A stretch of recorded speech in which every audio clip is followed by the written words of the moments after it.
Hello there. Welcome to the Cinema 9 podcast. I'm Michael Govier, along with my co-hosts, Travis Roy and Eric Brancham, who is back, by the way. We should give it up for Eric. So glad you're back. Welcome back, Eric Brancham, after a long escapade through Florida and camps galore. It's great to have you back. I'm so happy to be back with you, gentlemen. I feel like it's been a hell of a long time, but look at this crew here. We've got my usual co-host and the legendary Steve Laskowski, dubbed the Big Laskowski, if you are watching on YouTube. I'm so pumped, man. I got a lot to say. I am honored to be here. Thank you guys very much for having me on.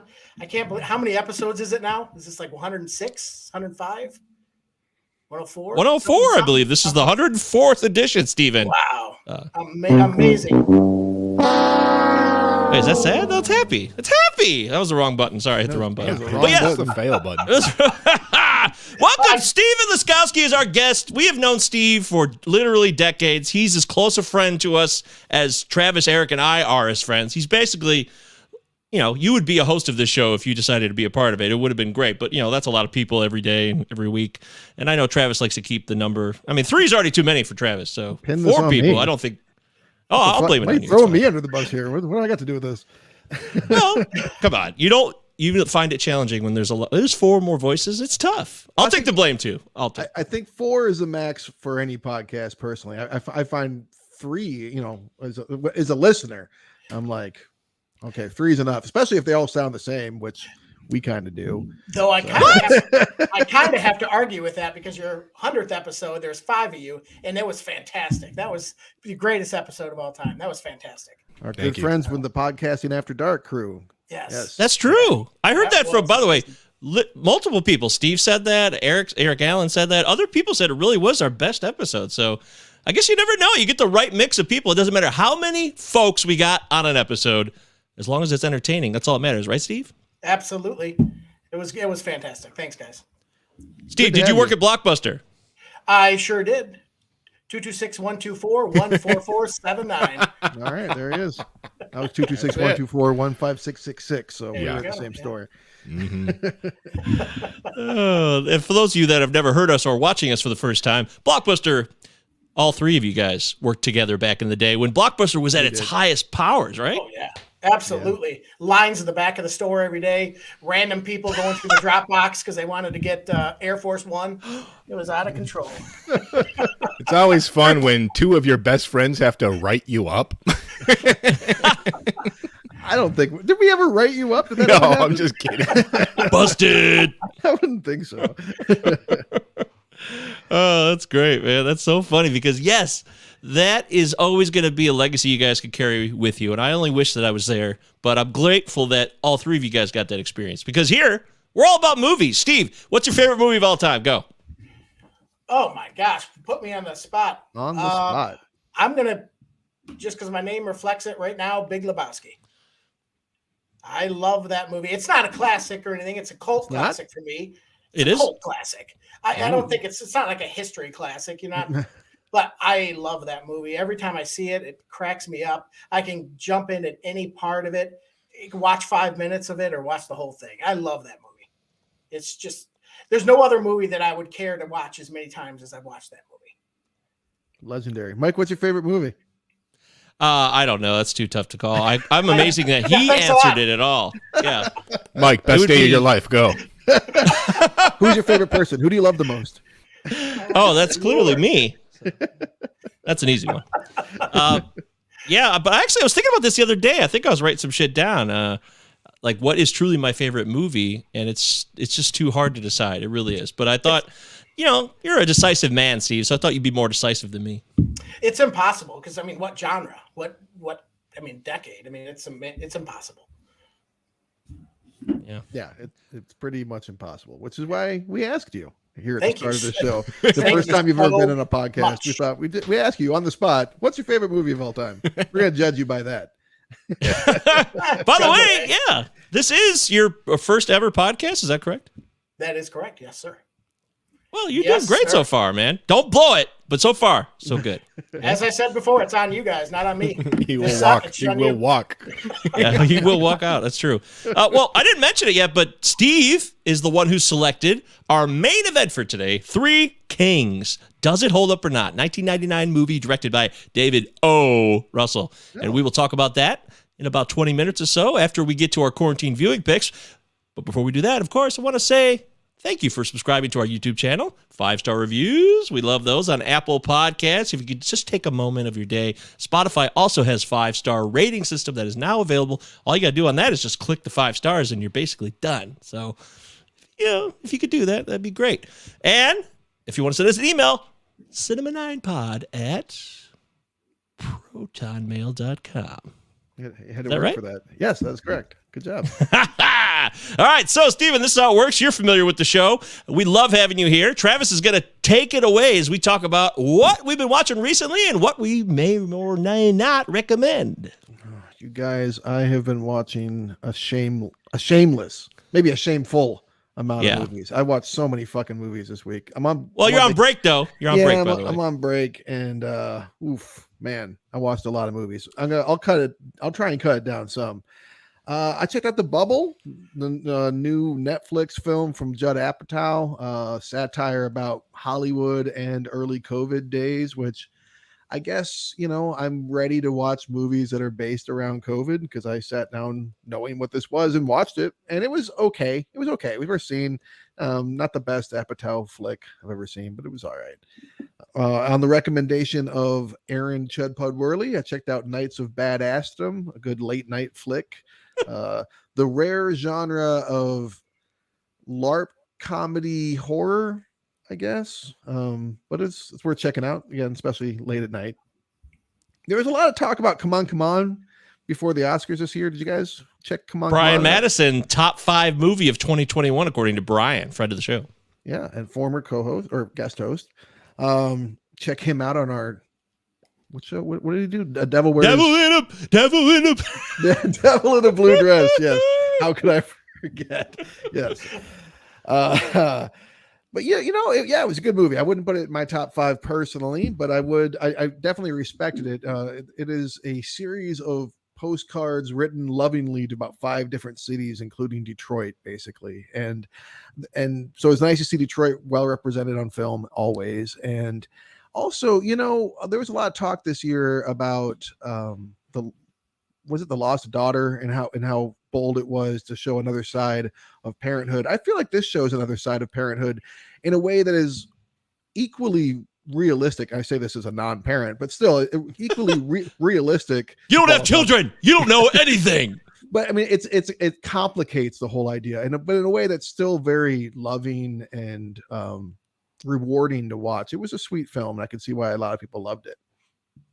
I've been listening to a lot of Oscar Peterson lately, Canada's classic jazz pianist. So I watched a documentary on him called Black and White that came out last year. If you're interested in that kind of stuff at all, I'd strongly recommend it. It's a nice snapshot of his life. This guy is a legend, but I don't think he's properly recognized in America, but he's definitely an important pianist. I'll bounce around here. I checked out The Report from 2019. This movie was kind of rough. There's a lot of images of like torture taking place. Adam Driver was good in it, though. I could see why it got some buzz when it came out in 2019, but it's definitely a bit of a rough watch. The subject matter being, the CIA, the exposure of the CIA's torture program during the second Iraq War. So that was kind of rough, but good. Mike, I watched a movie. I think I found the perfect movie for you to hate the most. I can't think of a movie you would hate more than Come True from 2020 because it's a horror movie and it's all about dreams. And yes! it's all about like, you don't know are they dreaming? Is it real? Is it not? Shit. But I really liked it. I started wearing a mouth guard last year because I literally killed one of my teeth just from grinding it. And now I have to wear a wrist brace on one hand and an elbow guard, like an elbow brace on my other hand, because I'm giving myself carpal tunnel in my sleep. So I basically have to gird up for war before going to bed every night. So I really appreciated Come True because that's basically what these people have to do with this sleeping movie in chainmail. I'm like Stephen Grant on Moon Knight here. I'm like chaining myself to my bed every night. It's fucking tragic. You have failed. Sleeping's hard, apparently. Apparently it is. I mean, good Lord, my friend. You're gearing up for some serious sleep. I will tell you this. That is a scary thought, that movie. Dreams, scary film, all in one. I think this sums it up best. Welcome to hell. Yes, this movie would be hell for you. Don't watch it.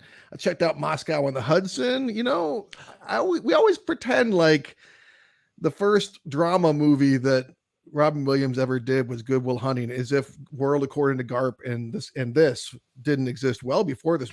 Moscow on the Hudson came out in 1984, and it's got comedic elements, but it's a drama about a defecting Russian dude. It was all right. It was worth seeing, especially if you like Robin Williams. And he's one of those guys. I did watch a Nick Cave movie, or Nick Cave. I did watch Nick. He does do scores. I did watch a Nick Cage movie this week. You know, I'm making my way through all of his work, but I'm more slowly making my way through all of Robin Williams stuff. At some point, I'd like to see everything he's done as well. You know, and this was good. I liked Moscow on the Hudson. Kronos. I remember seeing the commercials for Kronos when it came out in 1993 and wanting to see it then. Like I saw it, I think it was like before Reservoir Dogs or something like that. And I'm like, oh, that looks good. And never saw it until this week. And it was good. I could see why it got his career, Guillermo del Toro's career kicked off, because Kronos was pretty awesome. But on a bit of a Walter Hill, I've been looking at some Walter Hill stuff. I checked out 48 Hours because I'd actually never seen it before. I'm going to repeat the joke I made with you, Steve, when we were on the phone. 48 Hours, a slew of slurs. That's what it was. It was just Nick Nolte just growling every like racial slur you can think of at Eddie Murphy. I don't know, man. It's probably pretty awesome when it came out, but like it's kind of hard to watch now. I'm just like, okay, all right. I'm confused. Nick Nolte growling? I can't picture that. Perfect description. That's all the man ever does. I can hear it. There's a growl.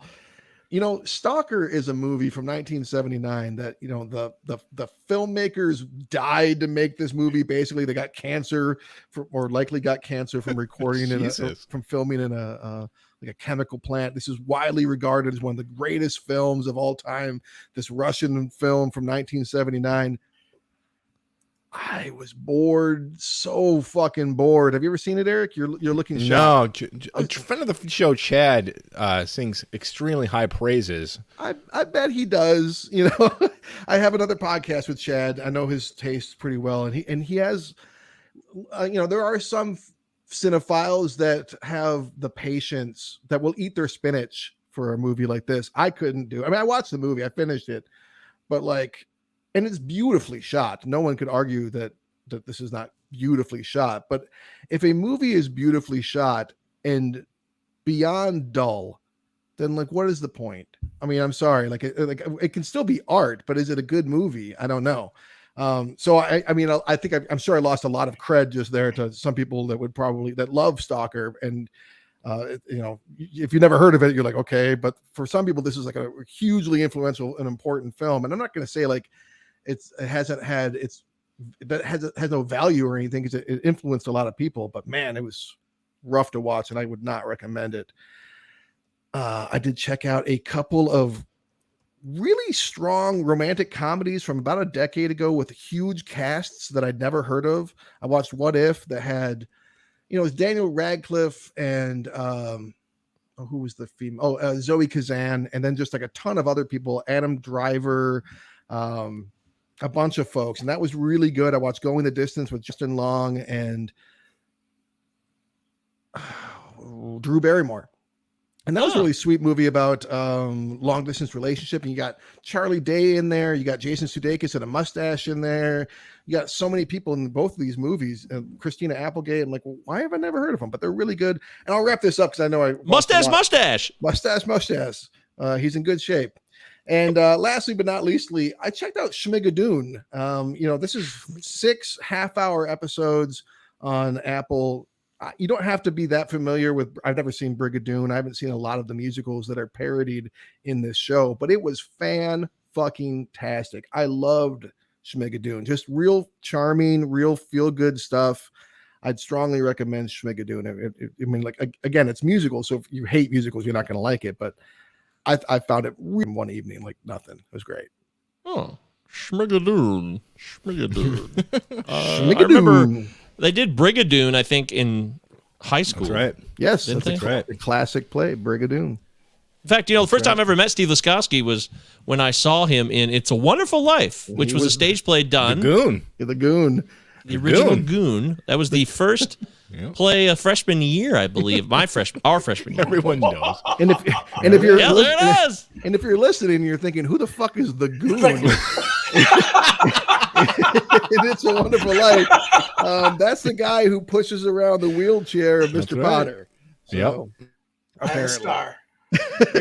Great makeup. You are. Rick Baker would blush, man. You look gaunt and creepy as fuck. Stole every I scene. remember well. It was fantastic, Steve. Goon. And, rest in power, Daniel Hurt. She was fantastic in that. So. She was. Let's head on over to Eric Branstrom now. You have control of the board. You have been gone from this show for a few weeks. So, what have you got for us, my friend? It's been a month. We haven't seen him in a month. It's the longest since the epidemic or pandemic started. Man, it's been rough. I've really missed the show, but I've been listening devotedly.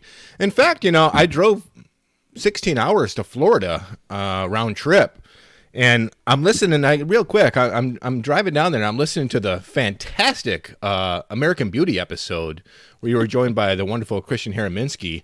I loved the show, man, and you guys got to talking about Scott Bakula. And I'm bored out of my goddamn mind in the Tennessee mountains, just driving into the middle of nowhere.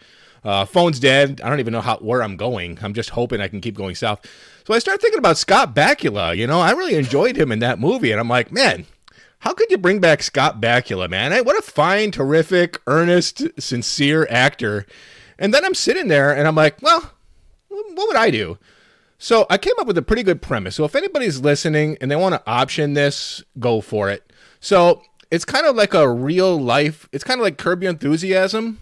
I'm like actually exactly like that. It's kind of like a mockumentary starring Scott Bakula, and he's struggling in his his career nowadays, and he gets bit by a vampire. Okay, he gets bit by a vampire while leaving like a small playhouse, and slowly he starts to become this vampire, and he's got to deal with resurrecting his career post Quantum Leap and Enterprise, and also vampirism, and it's called Count Bakula.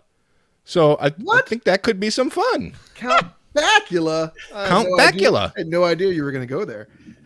This show is really. I did, and I would absolutely watch it.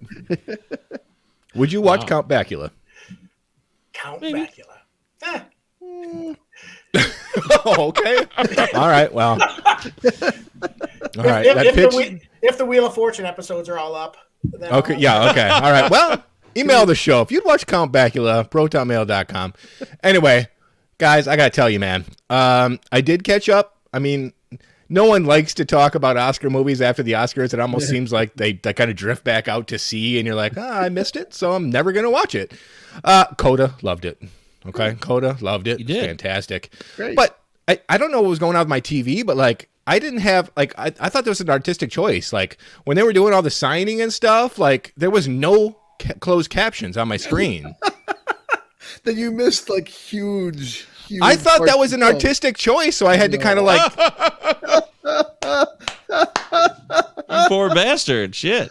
I'm glad you still liked it. I loved it. But I was kind of digging, trying to figure out non-verbally and stuff what was going on. And I was like, oh, this is kind of an interesting choice. A heck of a long scene to not know what the fuck is going on, but still kind of interesting. Yeah, definitely want to see it again now that I have an Apple subscription that I don't know how to get rid of. But It says a lot about the director and the actors, though, that you didn't have to know exactly what they were saying to be fully invested in the film like that. Yeah, I got the mood. I loved it. Power of the Dog. I fucking loved it. I loved it so much. It's my favorite movie of last year. I absolutely loved it. So, man, getting back to some of the more regular shit. Cool Runnings? I'd never seen it. I loved it. I've never seen it either. I've never seen it. Yeah. Have you ever seen Cool Runnings? I don't think I have. It's if If I have, it was so long ago, I don't remember it. I figured I'm going to come here and you guys are going to be like, what? You've never seen? That's like not seeing Home Alone. Okay. All right. I think it came out at that age for us where we were just a tick too old for it. We were like 17, 18 when it came out, probably. So. Yeah. Yeah, it's like a bobsled movie, I guess. You kind of feel like you've already seen it. Like, all right, they're Jamaican. Bobsledding, John Candy cracks jokes. I have waded my way through so many bobsled movies. I've had enough. But until you've seen every John Candy movie, check it out. It's on Disney Plus, and it's really sweet. I really liked it. It's really sweet, and it's kind of unexpected. It doesn't go where you think it's going to go, and I applaud it for that. John Candy, earnest, soulful performance, is Candy fantastic.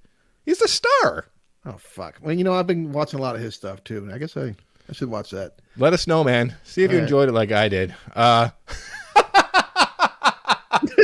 Am Sam. I went there, man. I pushed play. Against my better judgment, I hit play. I'm like, how bad was it? It's interminable. It's offensive. Yeah, it goes on. It didn't it get him nominated for an Academy Award? Yeah, he's nominated for an Oscar, but this is like Happy Jack territory. It's so irresponsibly saccharine, contrived, pitiably sweet. It's so bad I had to turn it off. I could not take it anymore. I'm telling you, it was atrocious. But yeah, man, wow. And it just keeps going. It just keeps going. Yeah, it just keeps going, and it's so cringeworthy. Half the time of the 25 minutes I allotted, I was covering my eyes. It was just like, you could do a lot with this story, which is a sweet story about a mentally challenged man trying to take care of his daughter, who he completely deserves custody of. But it's just shot in just the cheesiest Hallmark greeting card bullshit way that you want to throw up in your empty popcorn bag. Yeah, man, a misfire. Dark Blue, 2003. I saw Kurt Russell. I hit play immediately. Yeah, I remember that one. Boring. Yeah, boring. Really boring. Yeah, just really dull. That's it's like Elmore Leonard, so isn't dull. it? Yeah, it's Elmore Leonard, Yeah. but it's really like everything you've seen before is all laid out on the table, and they're just sloshing through molasses to the paint by number basics. Can't recommend it, man. Other than that, I do have a story about that. Wait, I got to tell a story about Dark Blue real quick. So, please, I watched Dark Blue on the front lawn of the dump in the summer. What? Where we take sometimes, I'd like to take the TV and everything outside because it's just stupid for some reason. But so we took the whole living room out to the front yard of the dump on Washtenaw Avenue in the middle of the summer. Yeah, and we watched Dark Blue right there Donuts, on that lawn. Dark Blue. That happened. What a viewing experience. Yeah. It was sunny outside. I don't know how we could see the TV. What? It's high noon. You're watching Dark Blue. You can't even see the screen. You're on the lawn of the Kurt dump. Russell? Who is it? Yeah. Dark Blue. Not a good movie. Other than that, man, I've been burning through 3 seasons of Cold Case Files. I can't get enough, man. Every episode is exactly the same, and I laugh every time. Like, not because of the victims, but every single case, someone's like, man, 30 years ago, they've been dead, and we still don't have answers. And then one detective's like, why don't we check out that box that's in storage and see if there's DNA in it? There is. They run it through the CODIS system, and then they find the guy. Every single episode, that's all it takes, is for someone to be like, hey, did they ever catch that guy? No. Get the box out and swab it. And their DNA's right there, and they could have gotten him like as soon as this possibility occurred in like the late 90s. So dumb, but I love it. Okay. Cold Case. Steve, you a Cold Case fan? I am a Cold Case fan. Absolutely. Forensic Files, also good, but Cold Case is where it's at. Well, it certainly is no Robert Stack, but hey, we'll do it. Yeah, what is? Oh, nobody could top Robert Stack. That's the true. only one. But by the way, Harsh Truth commented that Cool Runnings is a top 10 Disney film all time. I gotta check it out. That's pretty intense. All right. So for me, I forgot to mention this last week, Travis, and it would have been a lot better since we did the episode together. But I watched Peacemaker. I knocked it out, and I forgot to mention it. And I can't believe I forgot about it because I can't believe you did either. Everything that you and Corey said on the Podcasting After Dark 100th episode spectacular is true. It's I think the theme song is is good. I don't think it's legendary. It's definitely funny, and I like it. I appreciate it. It's but a the show memorable itself, opening. I mean, come on, it's a memorable opening. But yeah, the show itself is. It definitely is. It Did you definitely. think that John Cena's Jim Varney on steroids? Isn't that what No, I don't see it like that. I respected that commentary. I thought it was really a nice summation, but I didn't see it that way. I just saw a guy who was a clueless, kind of a douchebag, doesn't realize it, but he's trying. And so there is some Jim Varney in there, I see, but there's so much more going on with that show. And Laskowski, have you seen Peacemaker? I have not. No, I have not. I would recommend it to you. I'm going to recommend it to you right now because everything Travis said was right. And I'm not even a huge John Cena file like Travis is, but man, show had so much fun little nuggets too. If like you're into comic book stuff, there's a few surprises that get thrown in. You're like, oh, that's great. What a reference. And what a show. So strongly recommend Peacemaker. If you like James Gunn, I'm a huge fan of stuff that is like both really stupid and silly and also has a lot of heart and is surprisingly deep. And I think that James Gunn is really, really good at doing that. And I think this is maybe one of the best that he's done at that. And I loved it start to finish. I thought it was fantastic. Absolutely agree. Harsh Truth says Peacemaker didn't get good until they stopped relying on images of John Cena and his tidy whiteys. Sure, okay, but I have to disagree. Maybe with that's that. true. But I think it was consistent throughout. So. Yeah, I loved it so much. And his tidy. Hey, Robert Patrick's still alive. That's fun. He was great in it. He was great. All right, I'm sorry. We're going to hijack this thing and turn it into a Peacemaker podcast. Hey, welcome to Peacemaker Chat. I'm ready to just revamp this whole podcast into a Peacemaker podcast. Oh boy, I thought it was a great show. I'll leave it at that. I also watched movies that are, technically Peacemaker is a TV show, so I don't mean to violate. But I knocked out Dune. I did it. I watched Dune, and I'll tell you what. I've never truly watched the original. I've basically seen a bunch of scenes from it because people have watched it, but I never sat down and watched the original. And all I remember was Kyle MacLachlan, blue eyes, like a gross blob of a human being guy. So I'm not immersed in the historical, cultural passion that is Dune. Like Chad, for example, Chad Gibbons, your co-host on the Best Film Podcast. Like he loves Dune, right? Like beyond. Oh, absolutely. That was the first episode we did was Dune. Well, there you go. So, but someone who doesn't give a shit about Dune at all, I got to tell you, I really dug it. It was fantastic. And it's a huge cast and a huge world. And I mean, no spoiler alert here, but it looks like this is not, there's going to be more Dunes, I think. So I don't know. Maybe there is or not. It's kind of uncertain to me. I don't know. Yes, there's a second one in the works. Oh, there is. Okay. Yes, well, that was there you go. Always the plan. I mean, it by the way, Night Owl. Green light, Oh, okay. Night Owl Movie Talk says Cinephile, well played. Thank you. That's a regular. Travis is the original Cinephile Night Owl, so now you know. I don't know if you're the original, but in this show you are. I am one. I am one of many, I'm sure. Yeah, so Dune, man. Wow. Timothée Chalamet, everybody. Huge cast. Momoa and Brolin and, Spider-Man lady. I don't know her name. What's her name? Zendaya. Oh, that's Zendaya. Shit. Okay, I mixed her up with someone else. Yeah, but she's in it, and then Javier Bardem. It's fun. It's not fun, but it's a great movie. I love that we're so in our 40s that one of our co-hosts could be like, "Oh, that's pronounces her name wrong. That's Zendaya." Like she's like one of those famous people on the planet. I know she's everywhere. She was in Spider-Man. I watched that last week, so I got a heavy dose of her. I just kind of spaced out her name. Zendaya. I meant no offense.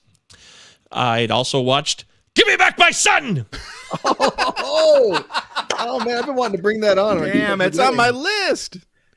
Oh, it is? Yeah. Oh, wow. Oh, okay.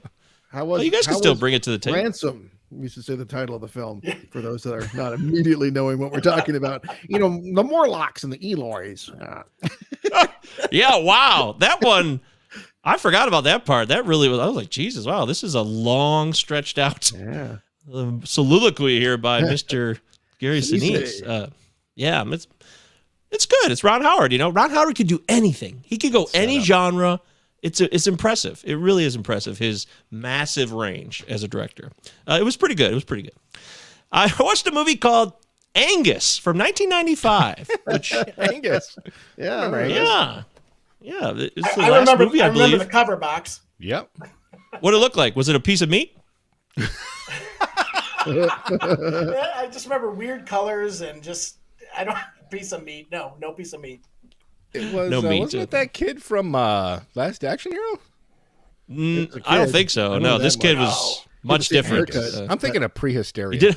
He did have the same haircut. Yeah, I'm looking at the cover box right now. Angus. Okay. Yeah. Pathetic But it's 14-year-old whose thoughts are filled with the images of schoolmates. All right. James Vanderbeek is in this one as well. Oh, A young James Vanderbeek. It's all right. It took me back in time. I used to watch this movie a lot when it came out. It was on HBO back in the 90s when we came home from school and I'd watch cable television. So it was a nice flashback, but it's not very good at all. It's also George C. Scott's final film, I believe. Wow.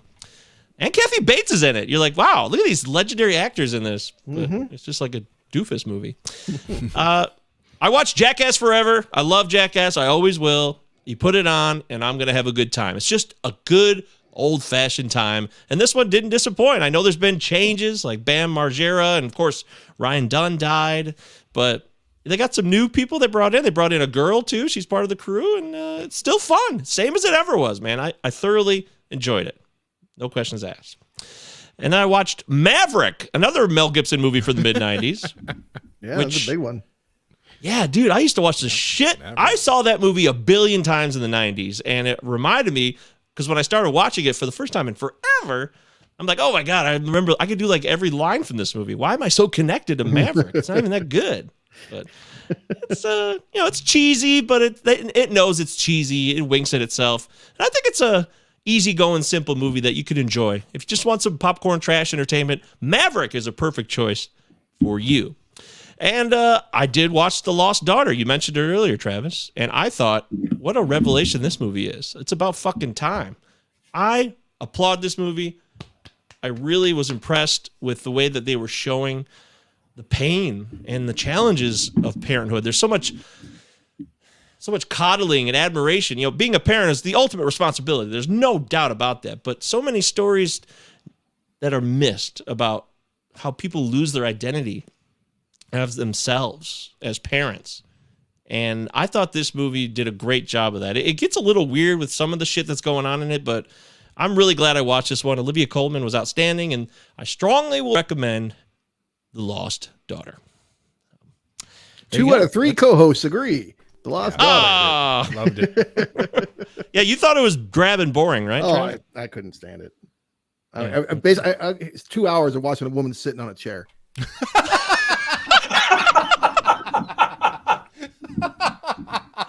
Yeah, well, I can't necessarily disagree with that. No, It's on a beach, but still. Well, hey, let's skip the fanfare and the beach. It's time for Steve Laskowski. This is your moment. The floor is yours, my friend. Give us whatever you want to give us. As many movies as you want. It's all about you, Steve. Well, I watched 3 movies this week, so and holy cow, I'll save the best for last here. But the classic 2014, A Walk Among the Tombstones. Oh, I really like that movie. With Liam Neeson. That's a good movie. Director Scott Frank. It was actually Scott Frank, man.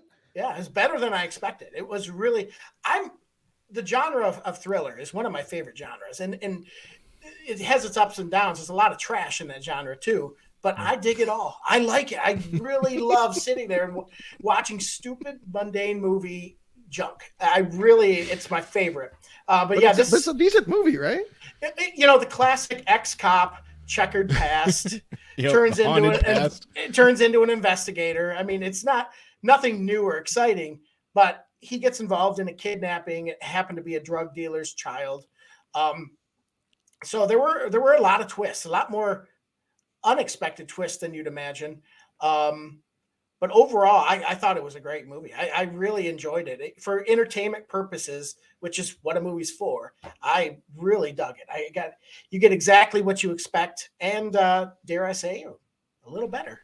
I think Liam Neeson has that same thing going as Nick Cage, where a lot of people think, oh, he just does a bunch of crap now. Never mind the fact that I know he's also a great actor that sometimes Right. makes great choices and makes great movies. I'm just going to paint everything he does with the same brush and assume that if he's in it, that it's going to be trash. And that's what people have started doing with Liam Neeson. But stuff like Walk Among the Tombstones, And that was Cold based on Pursuit a book. Run All Night. Yeah, he does good stuff. Yeah, it was based on a book, and it's very Taken-esque, but it was done. I thought it was directed a lot better, and it was the scenes were great. I really did enjoy it. Cool.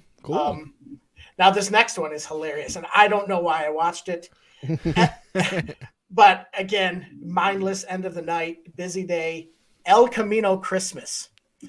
So, What is that? It's not even December. It's not even the holiday season. directed by David Talbert. Why? Starring Tim Allen, Luke Grimes, Jessica Alba, Dax Shepard, Okay. Michigan's own Dax Shepard, sure, and Shepard. the Vincent D'Onofrio. Oh my God.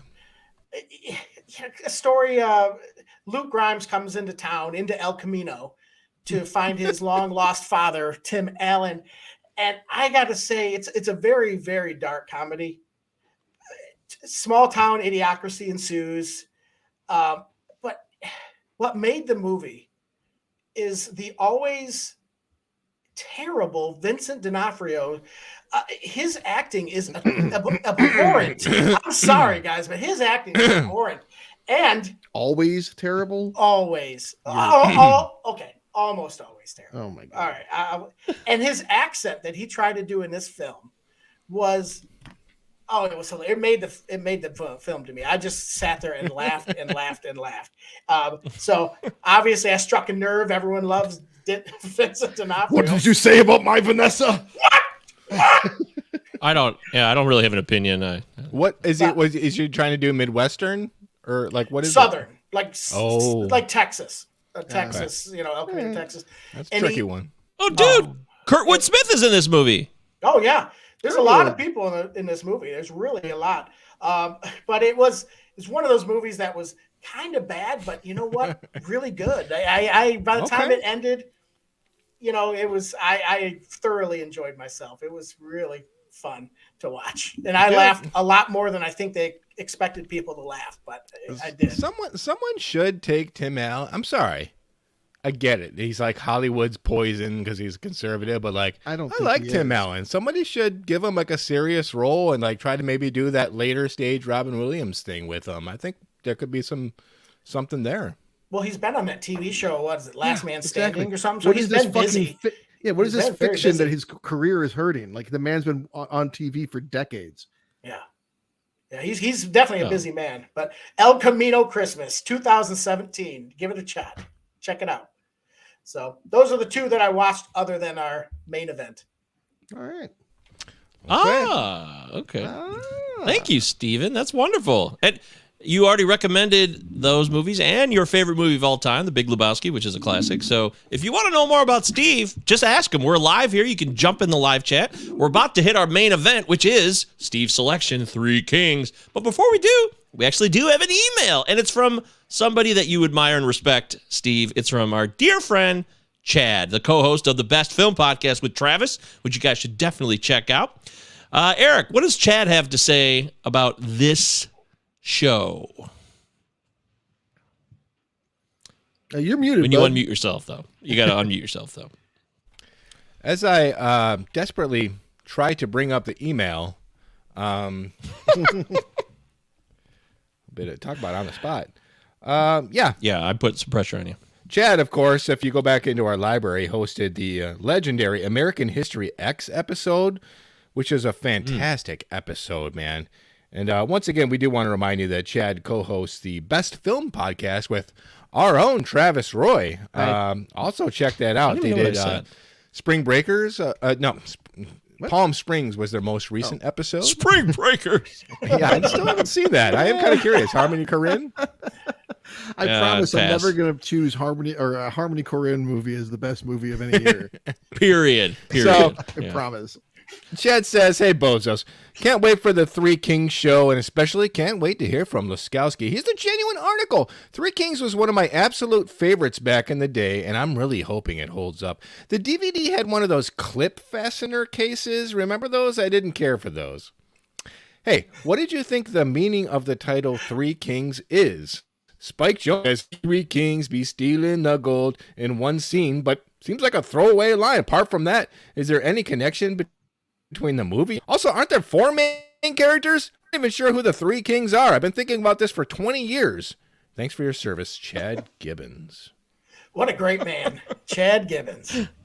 And he hit the nail right on the head. I mean, I made the same note watching the movie. I'm like, is it like the Three Musketeers? There's 4 of them. I mean, they might as well have called the movie Lord, Won't You Buy Me a Mercedes Benz? I mean, Spike Jones sang a line from that song in the same scene.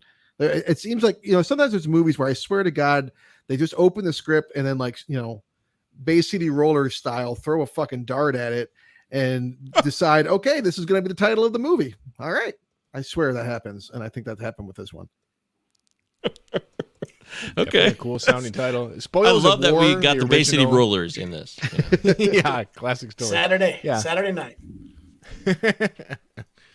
But yeah, man. Well, the team. I mean, Jamie Kennedy was in on the team, so could even be five kings. Who the hell knows? But yeah, Spoils of War, the original title from John Ridley. That's a huge story. As we get into the actual script, big contention. I mean, David O. Russell wasn't just throwing punches at George Clooney here. He tossed a couple at John Ridley too. Hey guys, I'm starting to think David O. Russell might be a dick. You don't say. Oh, there's no proof of that.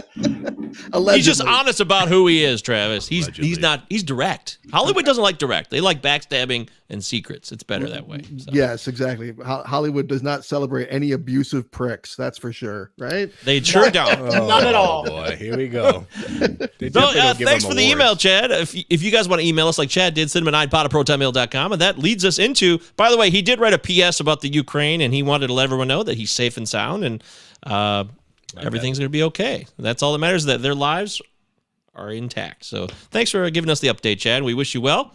As we get into now, I mean, you talk about war, real life war, that's kind of weird in a way. We're talking about a movie which takes us back to the original Iraq War. Three Kings, 1999. David O. Russell directed it, starring George Clooney, Ice Cube, Mark Wahlberg, Spike Jones, a host of others. This is a movie that, is about violence and war. So I'm kind of thinking about our real world right now, and it freaks me out in a way. It's like, oh, wow. Because there's so many things going on in this movie related to cultures clashing and, hegemony and things like that. There's a lot of wild shit in this movie. So there's a lot to dissect, but let's start it off with Steve. I want to give you first dibs. You selected this movie. Can you take us back in time to when you first saw this film? I think I rented it from Blockbuster Video actually at the time. I didn't see it in theaters. I just picked it up, had no expectation. I didn't know who George Clooney was at the time. He wasn't a real big deal at the time, and mostly in TV. But man, I remember watching it for the first time and kind of just being blown away. Because again, it was a movie I went in with zero expectation. I wasn't expecting anything, and at that point, I didn't know who actors were. I didn't know who David O. Russell was. So I watched it with no expectation and was blown away. It really was. And I haven't watched it. I watched it a couple of times thereafter, and then haven't seen it again for probably 10 plus years. So wow. That's why. Perfect selection for this show then. Yeah. That's great. Travis, what about you? Three Kings. You remember your first viewing experience?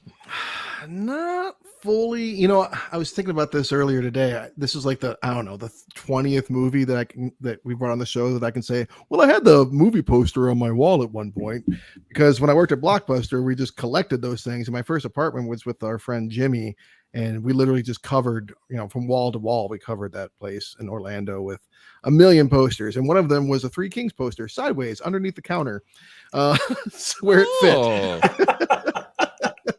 So I liked it enough to put the poster up. I don't really recall the first time I saw it. I was familiar with George Clooney because I liked ER. So I watched it for that. And I remember being From Dusk Till Dawn? Yeah, and I was a big fan of From Dusk Till Dawn. I was a really big fan of that. So I liked Clooney. I think I watched it pretty much for him. I think I was also like, Marky Mark is back. Because I think he kind of had disappeared for a while and came back with that. I want to say, but I didn't double check that. Well, he had Boogie Nights 2 years before. That was huge. Oh, okay. So. Yeah. That's true. Yeah. But he had kind of like, he hadn't been doing. I love Fear. I do too. You're a big Fear fan. Alicia Silverstone. But so I watched it and liked it, and I have not watched it in 20 years, 15 years, something like Perfect. that. Yeah. Another perfect movie then. Yeah. Yay! I considered it for the show too. I mean, it's definitely one that it's been on my list as well. It seemed a natural. Is your Kiss on my list? Your Kiss. It's on my list. It is. Good to know. That's one important to me. Eric Bransham, can you take us back in time? Three Kings viewing, original viewing. Dude, absolutely. I was there opening night at the original Cinema 9 in Brighton, Michigan. Brighton Cinema 9. Whoa. I could not wait, man. I just love George Clooney, man. Must-see TV, primetime Thursday night. I was there for every episode of ER, and I was so behind this guy's movie career. The Peacemaker, From Dusk Till Dawn. When he started getting in movies, I'm like, good. This guy's fucking awesome. Get him off the small screen. This guy's a movie star. I could not wait. Loved it in theaters, bought it immediately on DVD, watched it many, many times over and over again. It's been about 15 years. I always just remember that, like every single time I think about this movie, I just think about that DVD. When you first turn on the DVD, especially if you bought the original, like in the late 90s or upon its home video release, this like warning came on the screen. The warning is essentially your TV is not fucked up. Don't try to change the convergence. This is an artistic decision made by the director to fuck with the bleach bypassing of the film stock. Like, it's so dumb. They had to warn audience not to like start banging on their TV or like throw a temper tantrum. But yeah, man, loved it. It's been a hell of a long time. They literally had a fucking warning up. Disclaimer that so said funny. like there's a lot of bizarre imagery and colors in this film. Don't freak out. Yeah, epileptics be warned. Yep. Travis, you guys both mentioned this before. I'm a big David O. Russell fan. He's probably one of my top 5 favorite directors, and this was actually a movie that was at the very, very bottom. I never saw it until about 3 or 4 years ago. So for some reason it was turned off, or I just skipped it at the time, and life just kept on going, and I didn't have a strong desire to go back and watch it because it seemed odd to me in some way, like a war movie, but like these guys didn't fit in war roles or something. I'm like, Ice Cube, Friday, Mark Wahlberg, Boogie Nights. I don't know. It was just strange to me. Well, even Russell even him doing a war movie was weird at the time and still kind of weird. Yeah, it only got weirder, I guess, as time went on, in my opinion. But I finally knocked it out about 4 or 5 years ago, and now this is my second viewing ever. So, of course, that's a teaser. I'll tell you how I feel about it, because that's what we're doing here. We're talking about the film. Of course, we got to give our rating decisions. IMDb score from 1 to 10. I guess 0. Can you rate it 0, or is it 1 to 10? I don't think there's anything rated that low on IMDb. I don't think. I'm going to say this is this seems like a rock solid standard movie. It's like a 7, just a straight 7. That's my guess. I'm going to say upper 6s. I'm going to say 6.9. I'm just going to sneak in right behind you at 6.9. Yeah, I was thinking probably like 6.8. 6.8, 6.9 is what I was going for. Yeah, I saw it. So, it's a 7-1. Okay. I'm with the wrong direction. So nice. Off, dude. I fucking blew it. Way to go. How dare you? But that just makes sense to me. The thermometer is off the charts, is it not? Because this was a critical darling. 94%. Holy crap! Nice. That's an elite score. That is an elite score. 77 from the audience. That's a big gap. That's a fairly decent gap. They couldn't figure out why it was. Movie. They couldn't figure out why it was so bleached out. They're all like, if my TV wasn't fucked up, maybe I could enjoy it. Honey, it's in slow-mo again. I don't know why. I told you not to get that Vizio. What? They're only $200. Turn up the contrast. Contrast. Is that the one that flips the screen, or is that the? I can't remember which one that is. So, as far as the The critical reviews, like we said, 94% for the critics. And the critics say, here you go. How about this one? Susan Wishokshina. I'm butchering her name so bad. There's 2 Z's in it with a C and a Y. It's tough. Three Kings rules. There you go. That's your review. All right. That's it. Todd McCarthy of Variety says, the first Hollywood feature to take on the 1991 Gulf War. Three Kings does so in an impudently comic, stylistically aggressive, and finally, very thoughtful manner. First and last? Yeah, how about that? Huh? We did Wag the Dog last week, which is that's satire about the Gulf War as well. But I mean, it's indirectly about it. Can you think of any other movies about the Gulf War? Not directly. No. Yeah, there's a lot of indirects like Jarhead. I guess Jarhead is one. Jarhead. Yeah, definitely. Yeah. Yep. Yeah, but there's not many. Not many. There's movies about people coming home from the war, but not about itself directly. Yeah. Wow. Right? Okay. Yeah. It's a good point. How about good old Mick LaSalle of the San Francisco Chronicle? It's George Clooney's best showcase to date. A picture that is as strong as the war itself was dubious and one-sided. Wow. Powerful. Is he talking about the movie or the war? I don't know. Man, I don't know Unclear about it. Our dearly departed Ebes, Roger Ebert, said, Three Kings... Sweeties. Three Kings is some kind of weird masterpiece, a screw-loose war picture that sends action and humor crashing head-on into each other and spitting off into political anger. All right. Whew, okay. Okay. Yeah. Wordy. Very wordy this time, Ebes. Yeah. Desson Thompson, I'm not seeing Desson. I'm looking really hard, but might have been too soon for old Des. Got any Honeycutt? Yeah. I'm Goody Coons. Yeah, no Goody Coons. Wesley Morris said it was a work of strangely bold, distinctly American pop art. So, is this movie distinctly American? Oh, it's super fucking American. Absolutely. Look no further than that Carter Burwell score of like taking the fuck. I've complained about this on the show before. Like taking like actual like Middle Eastern music and then like just slamming some fucking bass beats behind it. It's just, oh man, it's excruciating. Yeah, over and over the whole movie. I'm like, man, is there a cut that doesn't have the music in it? What, dude? What about this part with the Chicago? We got some soft rock Chicago in this. The score, it's like so. The soundtrack was good. Yeah. The score was not. If you leave me now. Yeah, fantastic. A lot of great songs, but it's. Yeah. I just want to celebrate. Like blowing on there. Yeah. That's not the first time he's used that song in a movie, too. He's done that in multiple movies. We got Lee Greenwood again. We talked about him last week, too. Oh, let me mention this. So Please do. Lee Greenwood's that song, I always thought it was a 9/11 song. So I was blown away to see that it was not. It blew my mind when I was watching this movie for the first time that they were singing it. I'm like, wait, so this movie came out before 9/11. So no way. Dude, that's the thing. That's like one of the coolest things about this movie as we start to jump in. Like, we're talking about like critical satiric cynicism about foreign wars before the second Gulf War. Like we're pinning this on the first Gulf War with this cynical eye in '99, dude. And I think that's really smart. You want to get really cynical? I read an interview with Russell. He was talking about how he ran into George W. Bush before he even got the nomination in 1999 and told him, like, hey, I made a movie that's somewhat critical about your father's, war. And Bush Jr. told him, well, I guess we're going to have to go back in there and fix it then, won't we? Yeah. Jesus fucking Christ. That's dark.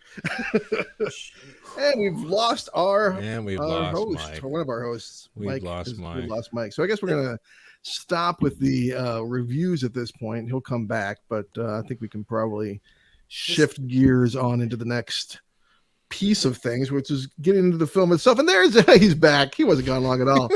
There he is. No, we're getting fucking bombarded with these naked bullshit comments in the live chat. Fuck off. It fucked up my system. Not cool. I apologize. This aggression will not stand. Getting offered more hot picks, Mike? Or So many high. So Are you Kanye Western? we talk about Spike Jonze for a minute because what Spike Jonze does in this movie is it's impressive. I mean, I've never seen him act a lot. I really haven't. He's been in movies, of course, but not many. Yeah, he's more, he's a director as we know him these days, of course. Her is a great movie, but adaptation. He went into this role full bore, like he grew up with guys like the character he plays. I got the feeling that, oh man, you know these type of dudes that you grew up with around you, and he played it to a T. And I especially really like the fact that the script took the time, because sometimes you get racism in a movie and it's just, that guy's a racist. That's it. He's an asshole. But there's a constant recall and reference to his lack of an education. No high school, which, I don't believe anybody is born inherently racist at all. That just doesn't happen. They learn that shit. So I want to give the script credit for that. And better still, it's not just that they look at his racism. They look at the way that's normalized through the rest of the military, because as it always is in war. And there's racism that's okay for them, and then there's racism that's not okay. Like, hey, don't say anything that can be construed to be against, this group over here, but you can say whatever you want about this group over here. Yeah, the first 15 minutes was pretty rough, man. Like, just the slurs and the derogatory comments, that it was pretty rough. But I think the director did a great job doing that and portraying that to show us this is what it's like maybe in a barracks. This is what it's like, because everyone at war, right? Everyone that doesn't look like you, act like you, talk like you, they're your enemy. So I thought they did a great job. He did a great job with that. And, but that first 15 minutes, that was kind of rough to me. It was relentless. And I was a little worried that I forgot about it all and it was going to be throughout the entire movie. And it wasn't at all. They stopped it after like that 15 minutes. Yeah. I mean, Christ, Russell tosses you into so much in that first chunk. And it's kind of like you're either in or you're out, because we got like this MTV spring break type direction while dealing with a subject matter that's fucking very important and salient. So yeah, to joke about it, to have the slurs is a slippery slope, man. But the sardonic wit, I think, is handled carefully. I wasn't like seeing anything terrifically, I saw it as just like you said, people that are products of environment sent into the shoulders of their fathers and grandfathers with no clue of what it means to be in an alien landscape surrounded by foreign people. I mean, yeah, and if you're going to criticize, now I've never been to war, but if you're going to criticize America's involvement in the Middle East here, to include the racism that is part and parcel of that. I mean, I've spoken to enough soldiers and people, especially back when this stuff was going on at the time. People don't talk about that as much now, but at the time, and it wasn't just soldiers, it was people that you worked with. I mean, like any time America has gone to war with a group of people, those people were subjected to, all kinds of verbal abuse, to say that, not to mention, being casualties of war and whatnot. Absolutely. It was permeated through our culture really at the time. Yeah. So, but to go back to, I don't remember if it's Govier's point, but Spike Jonze did a fantastic job. He really, really did. He encapsulated that character really, really well. Fuck that easy listening classics. And it'd be so easy to just have him be a fucking total moron, bonehead, white trash, redneck. Well, isn't he? Well, and but more. He's not intelligent, but he's not without nobility. Or qualities that are desirable. He's not just a fucking dumbass. I found him to be a fucking dumbass, and when he died, I went, "Oh, finally, character." Really? Are you kidding? I could care less about this dude. Wow. No, I couldn't. I mean, when Ice Cube starts punching him, I'm like, "Oh, how did you not do that?" Like 10 minutes into the movie. Really? Racism aside, I just found him an incredibly obnoxious and annoying character. He's supposed to be. He played it well. Don't get me wrong. I mean, he's supposed to be like, one of those guys. There's people that join the military because, they want to go to college or whatever, and there's people who join the military because they like to shoot things and want to shoot somebody, and that's clearly him. I didn't really find a lot of redeeming value in that character at all, personally. Wow. See, I don't see it that way at all. In fact, I see his character as being someone who joined the army because maybe he didn't have any other opportunities out there. And I kind of created this whole backstory about this guy, and not that I relate to him because I have nothing in common, but I really dug him. I thought he was a well-developed character, to be honest with you. In comic relief in a serious movie. I thought it was well done. Yeah, I felt bad for him too, and they did give a backstory, not just your own imagination, Steve. I mean, they showed the clips he throws in here. The way this movie's directed, I guess I want to talk about it. There's a lot of these quick flashbacks when they talk about their day jobs. We get a quick hint of each one's day job, and Spike Jonze's character's day job was shooting shotguns at bottles, so it also gives you some insight. He was in a group home and he was lost.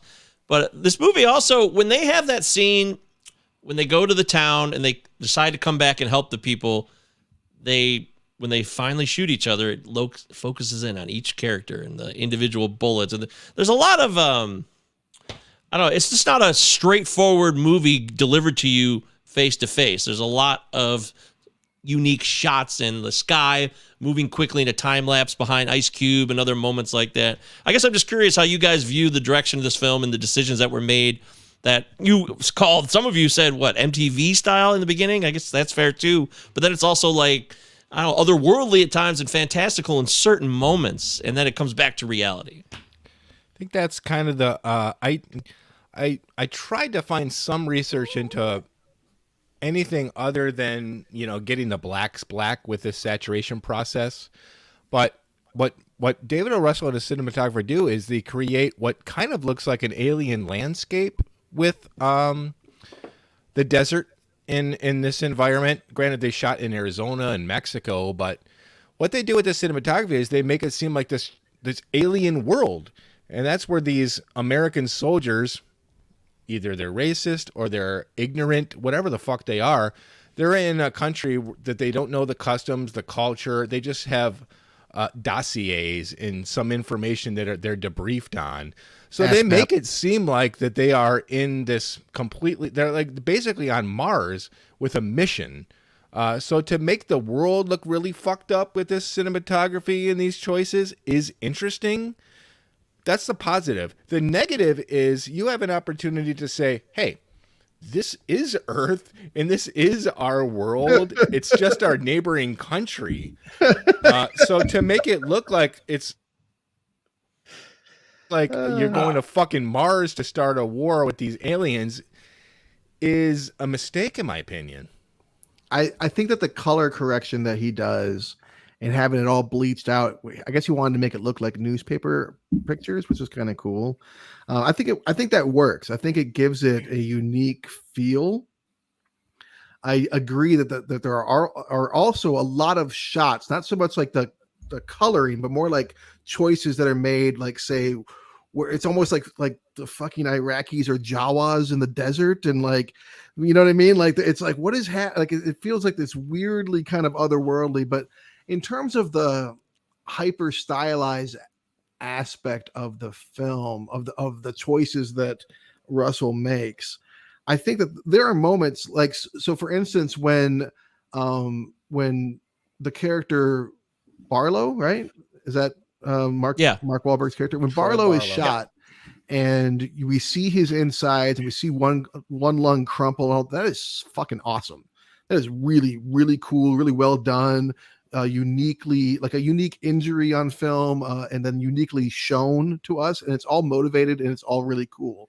Why we get this other fake moment where sepsis is explained to us and we see a fake bullet go in, like then it just feels like you're just playing around and showing off, and it's not motivated. Like, what is the purpose of this? Especially if you're going to do the same thing later, it would have been a lot more interesting to me. So there are things in this movie that to me, I'm like, this is like fucking Spike Jonze doing this great stunt with a car blowing up behind him, and you only have one that was shot. awesome. That's awesome, and just one camera angle, like that's bold.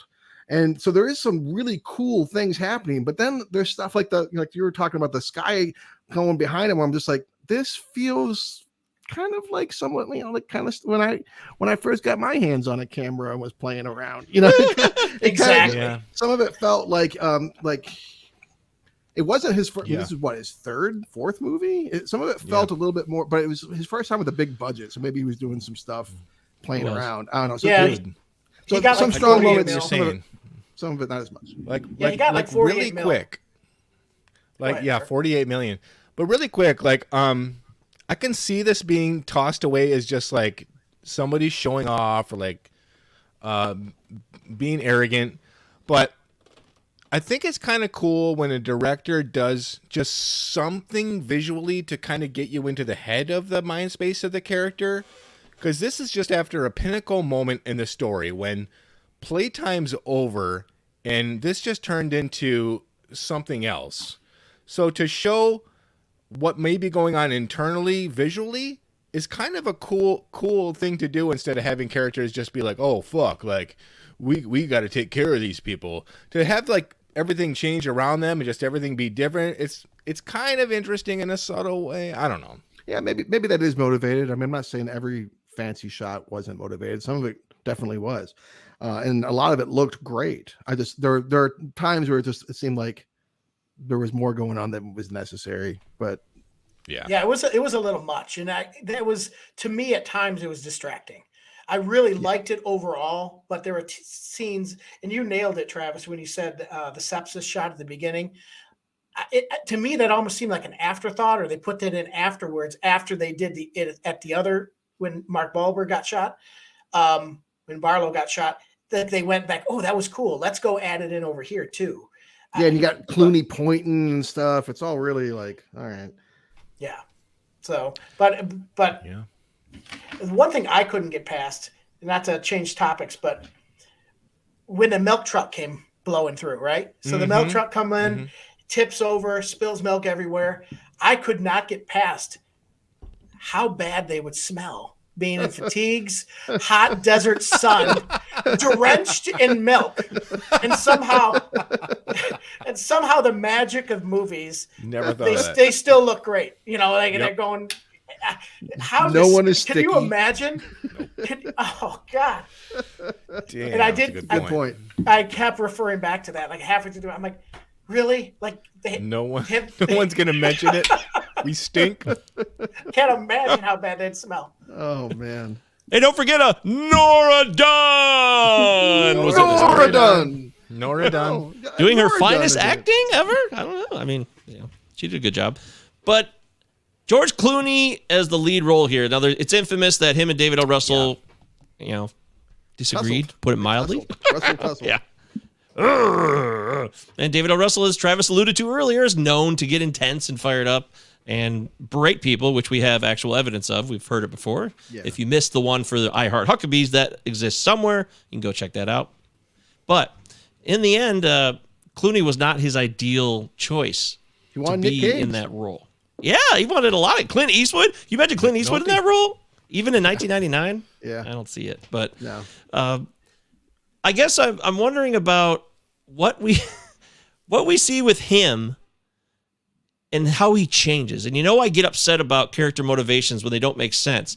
He's all about the fucking bottom line of himself from the moment we see this film. And then Mark Wahlberg's character, Barlow, is very like, dude, I got to save my family. He doesn't want to go back in when they get out the first time.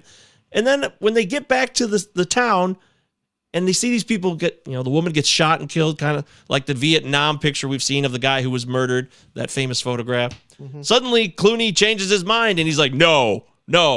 He's 2 weeks from retirement. Why does he suddenly change his mind because a woman got shot? He's been in the special forces for a long time. I just had a problem with that change. No, you hit it on the head, man. Because I mean, if they had pulled out, if they'd driven off, they wouldn't have thought a goddamn thing about these people. They were completely unconcerned about, and they knew damn well what was going on, what would happen to them.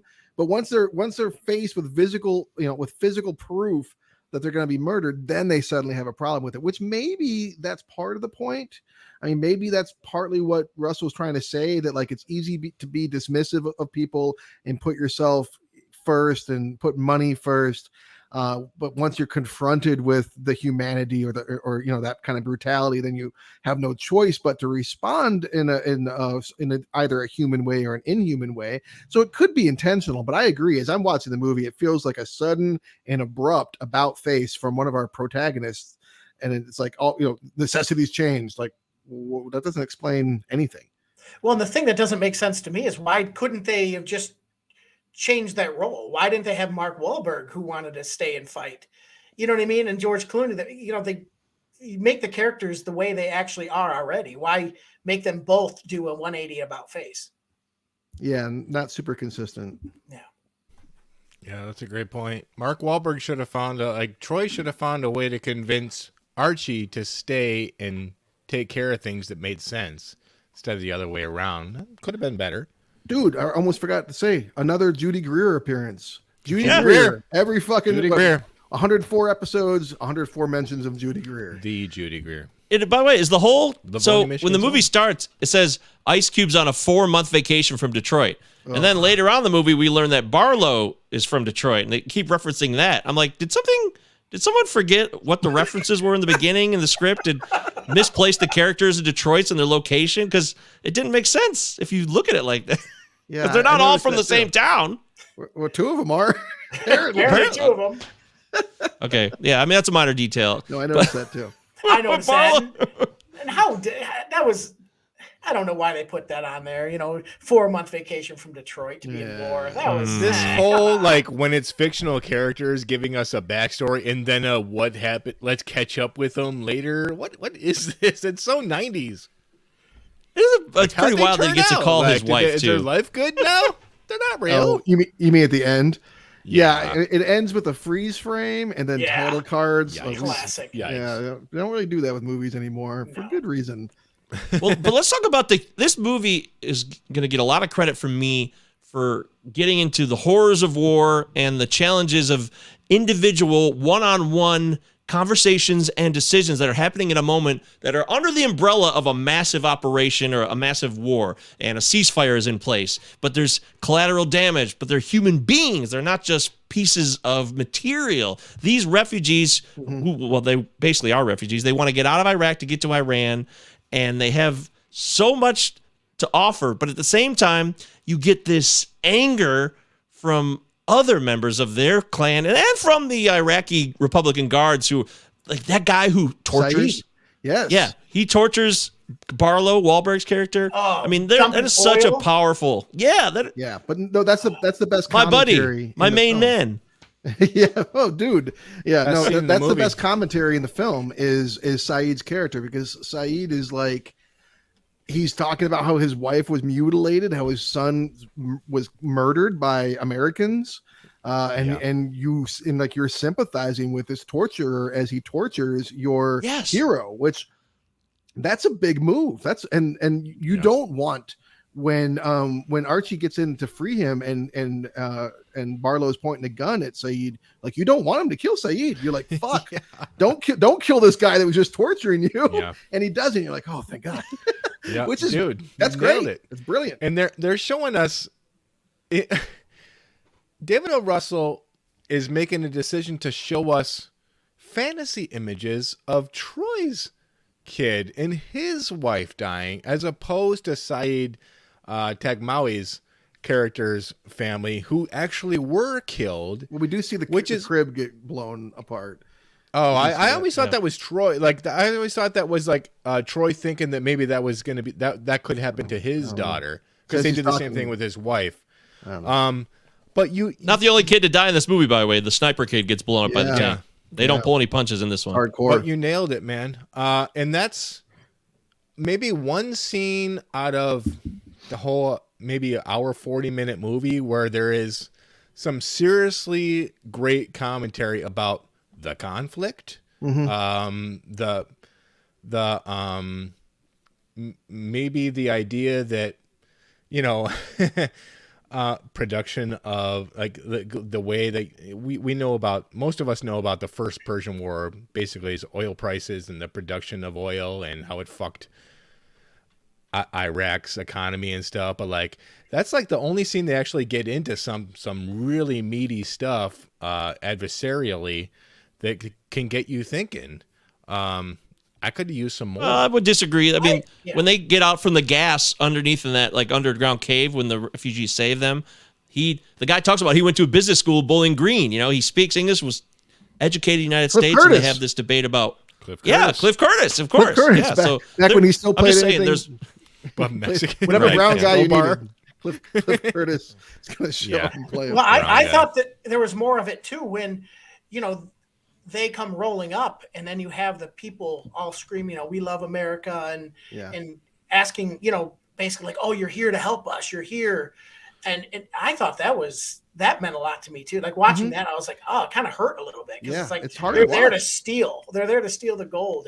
And Yeah. oh my And that's gosh. the satire is that they're ostensibly here to help people, but really they're here to plunder resources. Yep. And that's what it's about. They're here to get, they're representing the military, the America, basically. The United States, yeah. And they're, people are happy to see them, embracing them as liberators, and they're literally kicking them off of their car as they drive away. Yep. It is hard. Like there are moments of this movie that are really, really hard to watch. Yeah. And I think it's important that Americans do see stuff like this. That was a tricky part, man. Like, for me, when I was watching it today, I'm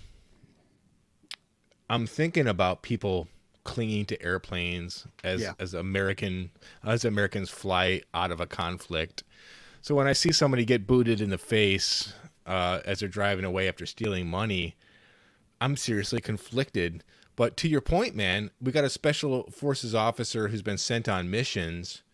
We don't know what he's seen there. It could have just been a cut and run thing and it was over. But they do throw a lot of stuff at us. At first, it's just an image here and there.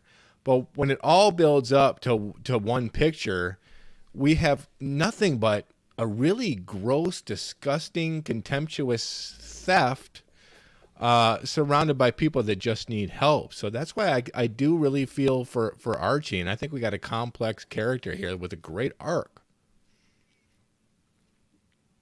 I like that. I mean, the movie does what we need it to do as viewers, as what the Hollywood studios needed it to do, which is for them to eventually prioritize the lives of the refugees over the bullion. Is that the most, realistic outcome that would have or could have happened here? Probably not. And is that and the good? footage gets posted. That realistic Right. at all? No way. Is any of that good satire? No, but imagine how dissatisfying it would be to watch the movie, have the movie end with them just getting rich and the refugees getting mowed down. Like they couldn't have ended it that way. So they did what they had to do, but it does kind of fall apart as far as satirical commentary goes towards the end. But that's okay, because it's still a movie and it's got to be, there's enough time spent making me feel like shit as an American, and rightly so. Let me have a movie that ends happily, more or less. Yeah, it has to be palatable. Yeah.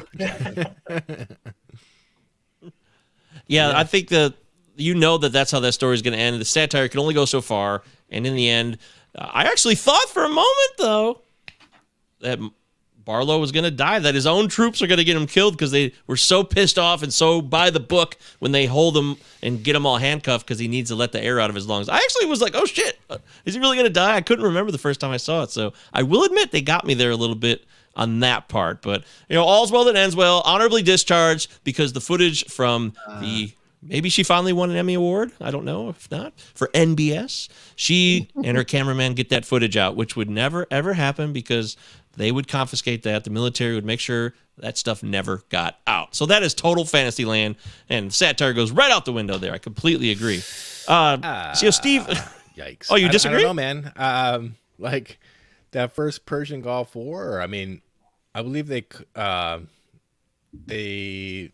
called it the video game war for a while because so much stuff was on CNN about these cameras that were in bombers and all this footage that they had. Right, but that's all controlled by the military. News.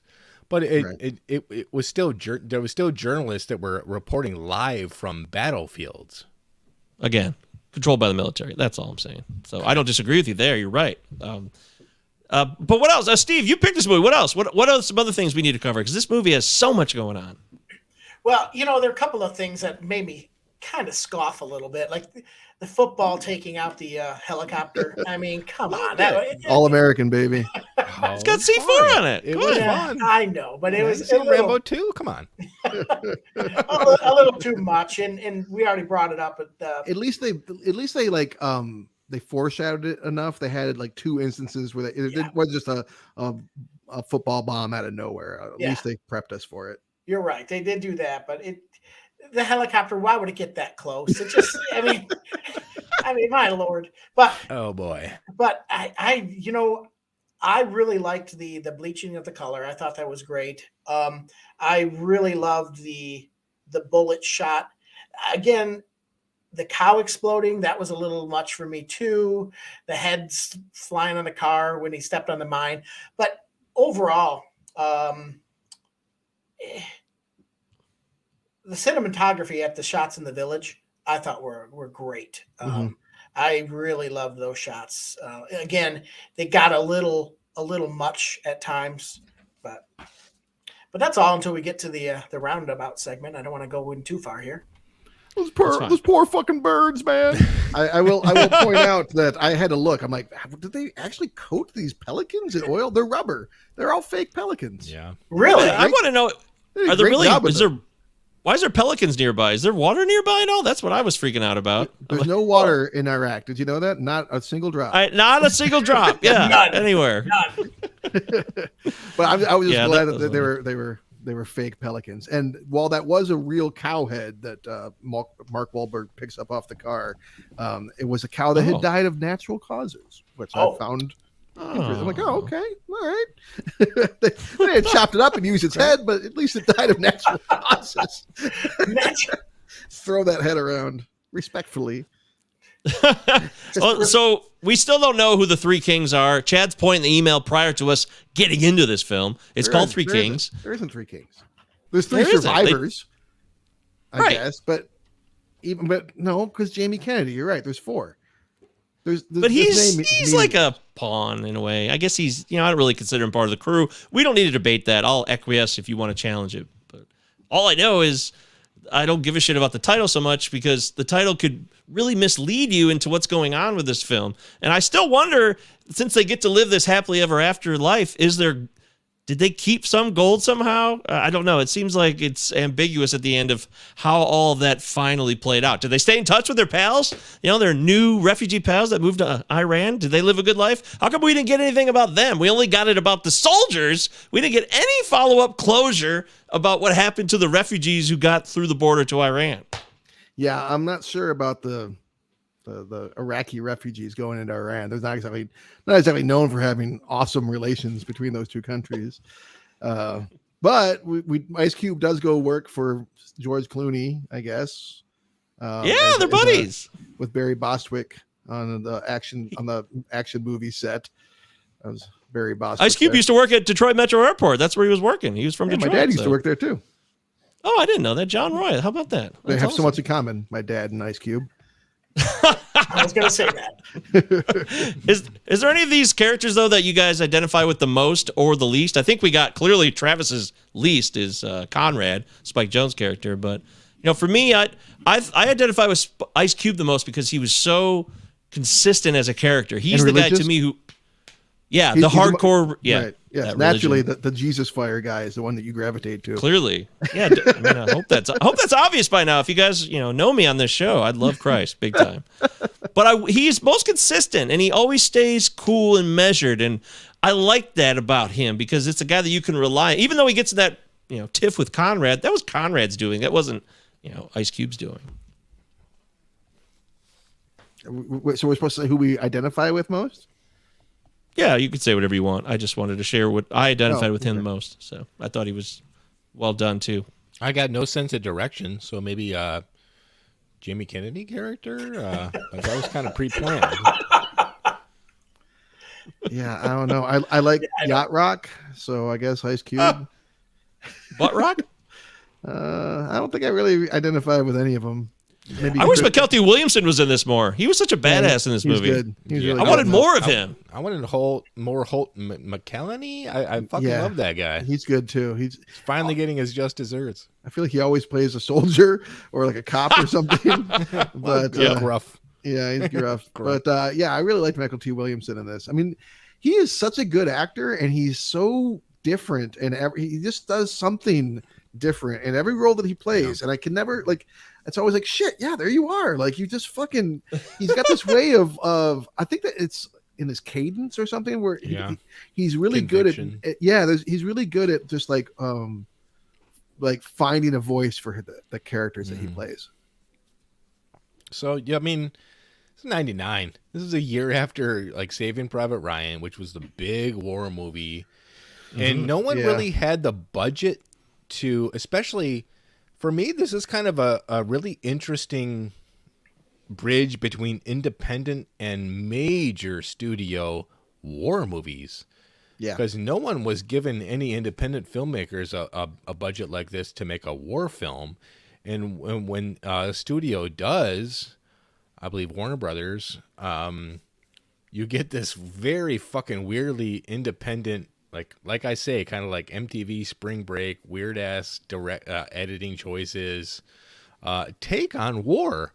I mean, up until then, you're not going to have this kind of, unless it's a straight comedy. You're not going to have this type of a blend in a war movie. So I think that's what took me aback in 99 was like, I'd never really seen anything like it. It's tongue in cheek. We're having this much fun. And yet there's these intense conflicts and this very intense social aspects to it. It was an eye opener. And to go back on or to better clarify what I said about Clooney's character Archie, maybe the inconsistencies aren't the worst thing in the world because humans are not always super consistent in what we do. One of the things I actually liked in the movie was that he was someone that was, out of all of them, was becomes the one most concerned with helping these people. But when they go to get these cars, all these cars, he very deliberately drums up this language that he knows is bullshit, that he has critiqued others for using, and he uses it and tries to finagle when he could just pay them, and he's got the money on them, and that's what he ends up doing.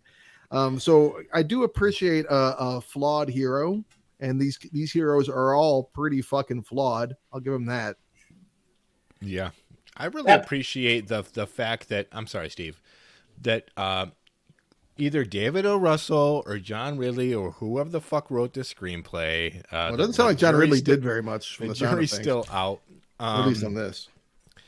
Gave some of these people, some of these indigenous people, that sounds harsh, but a voice and characters.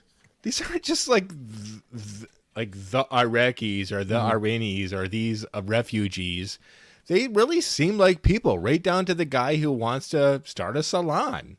I mean, these are just people embroiled in a fucking conflict that they have no control over. So to spend the time on that characterization in 1999 is really something to behold and appreciate. I think that Cliff Curtis's character was pretty over his dead wife very quickly. But other than, and I would have liked to have had the main Iraqi guy. It would have been kind of cool if he was played by an Iraqi. But I do think Cliff Curtis is fucking awesome, and I'm not one of those people that think that you have to play whatever ethnicity that you are. I don't think that that's the case. You can only gay people can play gay people. I don't think any of that. I think acting is acting. So don't get me mistaken there. I think Cliff Curtis is really good in this, and I agree with your point. I think it's a great point that you make that these people are all individually, or most of them are given distinct personalities and wishes, and we're explained that they don't give a fuck, like these guys you just mentioned. They don't give a fuck who's in charge. They just want to live their lives like anybody in a lot of ways, so yeah, I think that's a really good point, Eric. Also, they did a great job with that kid, because when the kid who lost her mother, Cliff Curtis's daughter, as soon as they ask, how's your daughter doing, he's like, she's absolutely traumatized. What do you think? That's exactly, too often in movies you might see that something seriously traumatic happened to someone. Oh, she's fine. And they're like, oh, yeah. Oh, she'll be all right. She's shaken up, but she'll be fine in an hour. Like, yeah, get the fuck out of here. Come on. She's got another mother next town over. It's cool. Yeah, this script does a really good job of paying attention to the details, which could be glossed over, except, of course, some of the football shit and the stuff we've discussed prior. I do want to say, though, man, and I want, especially your input, Steve, as the guest here. At the end of the day, this was 23 years ago, believe it or not. Like, a contentious shoot, man, especially between its star and director David O. Russell, who just butted heads. David O. Russell didn't want some fucking TV star, as he referred to him as constantly. The guy's kicking extras. Like, does at the end of the day, like, because we have a fantastic product, like, how do you feel? Like, does this still piss you off? The director is such like a dick on the set, or is the ends justify the means? Or like, because talk to me here, because like, I love this guy's movies, and yet like I would love to punch this guy in the face. You can't relate the two. They're totally separate issues. I mean, the guy can be a total dick, but he made a great movie and makes great movies, not just this movie. George Clooney said on this movie himself that this was one of the worst shoots of his life. He hated it. So I don't have a lot to say about that. I think you have to discern between the two. The problem that David O. Russell will have is that he's going to have less people that are going to want to work with him. And then what kind of movies could he have created, or could he create in the future that he might not have the ability to create because he acts the way he acts? But all in all, they're separate. They're separate issues. I mean, I've had in my own life the worst bosses ever who turned out to be, when I first start, they turn out to be great. And they do great things. So, yeah. What was that producer? Was it Scott Rudin? Was that his name recently? Scott Rudin. Yep. Yeah. Scott So Rudin. Hollywood is starting to lose patience for tyrants. I think that there, as elsewhere in America, we prided ourselves on supporting leaders who were abusive, because somehow like their vision, because the end does justify the means, I think, for a lot of people. But I think you're to answer your question as well, I think that people less and less feel that way in this country, that the ends justify the means, especially when it comes to something like art. If you're saving lives, okay. If you're making a movie, which I love movies more than almost anybody I know, but if you're making a movie, it never justifies being physically or verbally abusive towards someone that you're working with. That's never. Well, I don't understand the mentality behind it. Like you're a master in your role. You're a master in your job, but you make movies. I mean, you're not a brain surgeon. You're not someone so it is a little baffling to me that you get such a big head. But when you live your life and everyone's catering to you all the time and money is not an issue, I think that's the nature of human beings. Turn into dicks. Imagine stay poor, gentlemen. Imagine it's one thing to scream at someone like, hand me that scalpel, but like, hand me that coffee. Yeah. Big difference. Cream. All right. I think on that note, unless we didn't capture something, I think we got the gist. I will say one last thing. A shout out to the person that this is basically actually inspired this. It wasn't just John Ridley. John Ridley wrote the original story that David O. Russell spun into his own screenplay. But then there's a UN worker named David McCulley who actually went into Iraq and retrieved Kuwaiti gold, all this bullion, and gave it back to the Kuwaiti people. He passed away in 2012, but this movie is inspired by him. So shout out to the great Scotsman, David McCulley. Wow. Okay. Wow. I did not know that. You know where? I did not know that. Did he try to steal it first and then had to give it back? Or? Better still, no. He was actually just a good person. Split it with him, doing his job for the UN and retrieving the stolen money. So beautiful. I'm glad we know that. Now we know. The more you know. Now you know the rest of the story. All right, and let's close it out. It's time for Does It Hold Up or Not? on Three Kings. Any volunteers to go first? Or do I have to pick someone? Well, then I pick Eric. No one wanted to go. I'm okay. You're back, man. We got to get your tape. We've been waiting for you. Does it hold up for a month? I'm so happy to be back. I missed it so much. Dude, for a lot of years, I was like, come on with that, dude. I'm in the new David O. Russell, Civil Line Explained book, the fighter book. That was like trash. It's just like war satire. Come on. It's probably totally misguided. I watched it over the past couple of days. I just split it up. I'm very busy. I'm sorry, dude. I'm so sorry. I could not take my eyes off it. Like I had to pause it just to like get my like water that was beside me. Every shot is fucking awesome. So for a director, especially an independent, coming off Spanking the Monkey, Flirting with Disaster, to have this product and to deliver it, and to deliver this as we know it today is fucking unbelievable, man. Every shot is awesome. And I could count, and I could give you both hands, fingers on each hand of incredible shots that would make fucking Michael Bay blush when the milk truck blows up, when the fucking chopper is circling the compound. That would make Rambo blush in some of those scenes. It's fucking awesome. Yeah. Did he have to like give a guy a fucking headlock until he passed out to get it? Probably. But the direction, the cinematography is so gorgeous. I love the script because the script knows when to cut the shit and get serious, and it does it in a very complex way that has a lot to say. And no one wasn't saying shit about the first Persian Gulf War. It was a conflict that everyone was just saying that had no victims, and no one saw any action. But a lot of fucking people were affected by the fact that Kuwait was annexed by Iraq.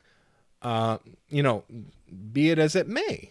And that's something that needed to be said. It was said in 99, a few years before the second conflict, and I fucking applaud it so much for having the balls to do that, and for this guy to turn in a script to say, let's make a movie about that, and for Warner Brothers to pull the trigger. And basically all their notes were, do you have to kill the cow? Jesus Christ. Loved it, man. I fucking loved it. And I'm so goddamn busy. I had to watch the last 20 minutes on my phone while driving home from 5th grade camp, which I chaperoned last week. Sounds safe. And I was, I hope you weren't driving the bus.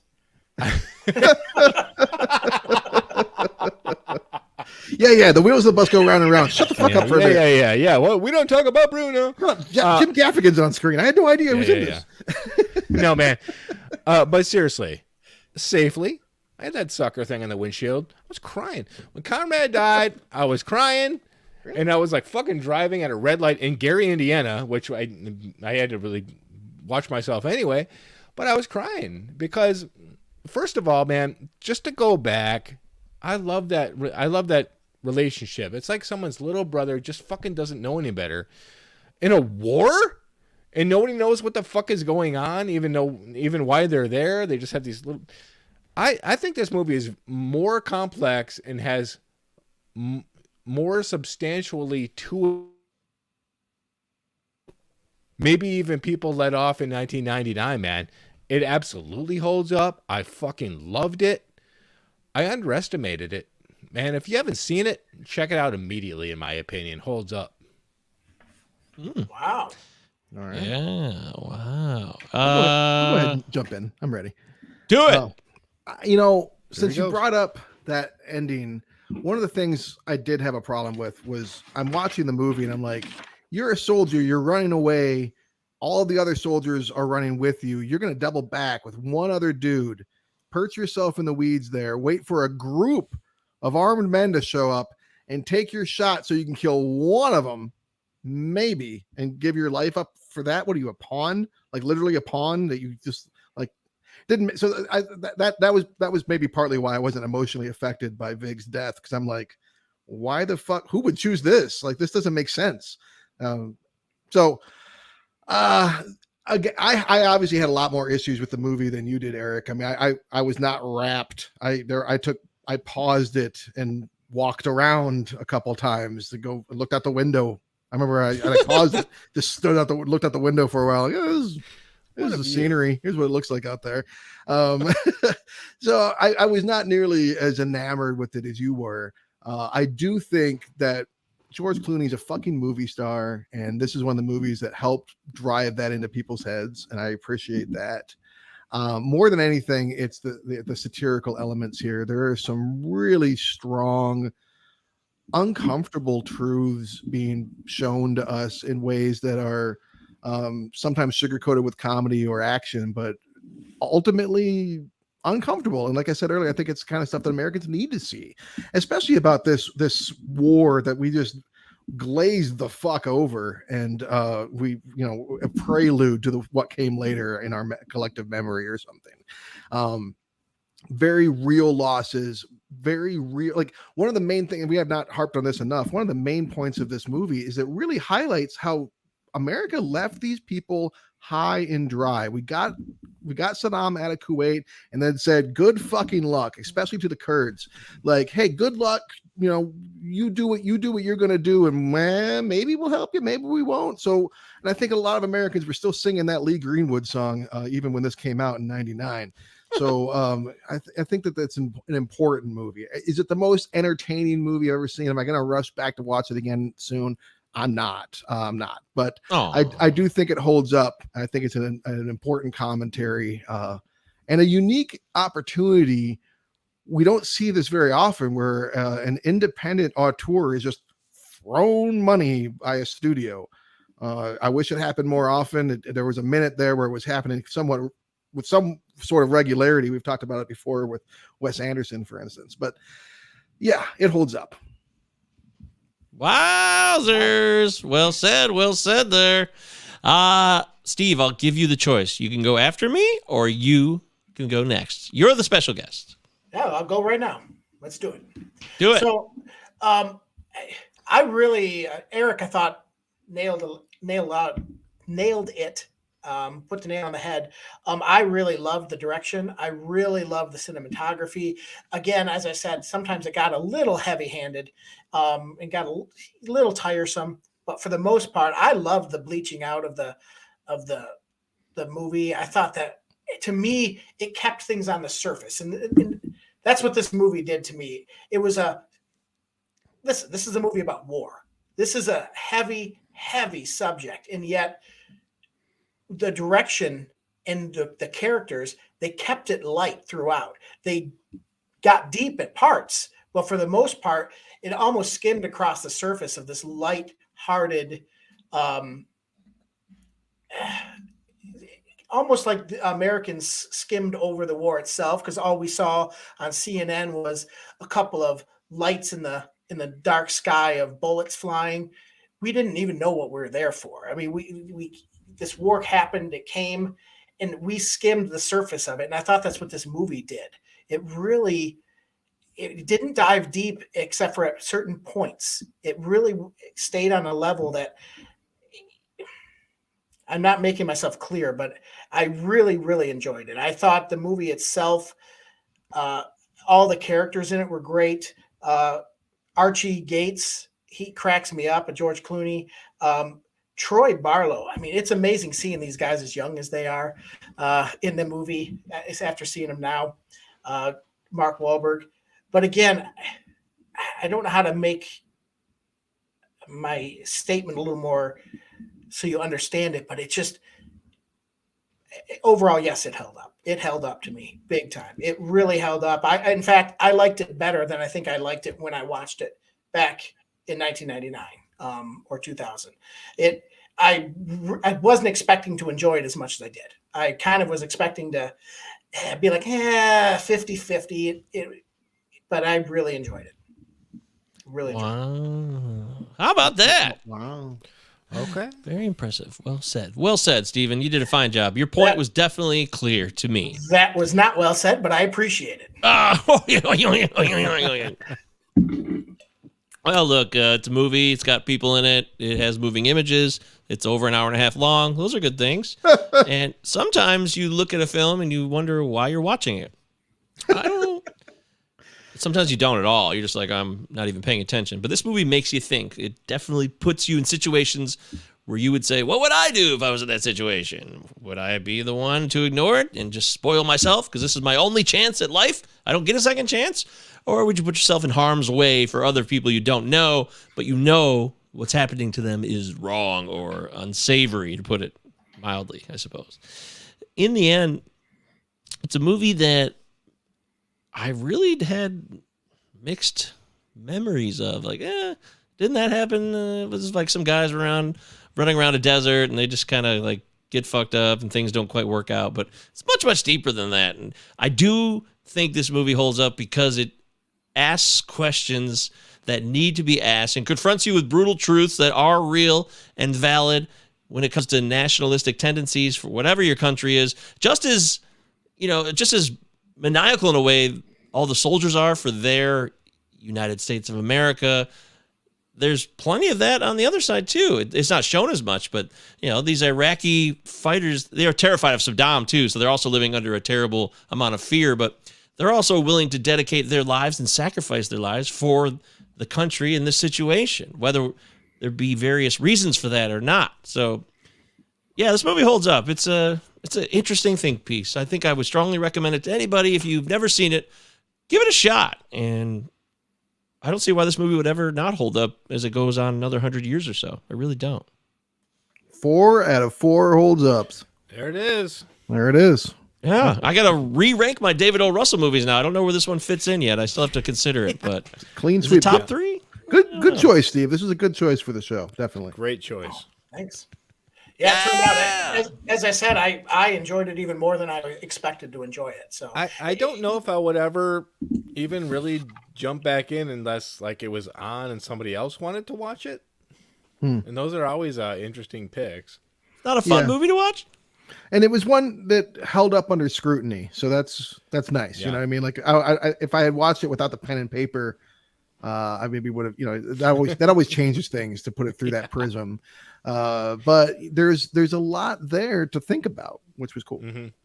Well, I thought David O. Russell did a great job. It's a running commentary of, I think, the war itself throughout the whole thing, and that's what I love most about it is he used his directing to kind of tell the story of what the war was. And I mean, forcing Marky Mark to drink oil, saying "There's your fucking stability." I mean, that's a statement. Yes.